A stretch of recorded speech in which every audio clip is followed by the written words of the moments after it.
syempre ayan. At meron din tayong pang garden dito. At pinapakuha nila tayo ng ayan. So, kukunin natin yan. Pero papakuha natin ng ayos.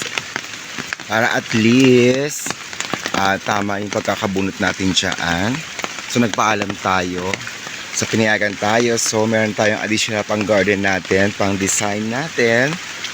Ayan. Kukunin natin yan. So, abangan nyo ang ating ginagawang garden.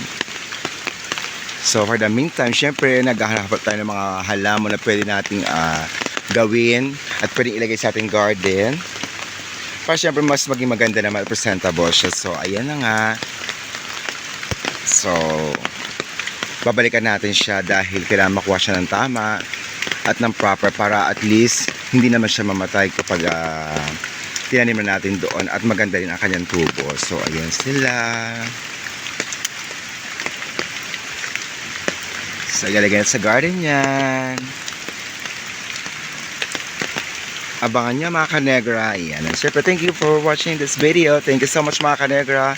And please like, share, and follow me. And antayin po natin at malapit na syempre ang ating garden.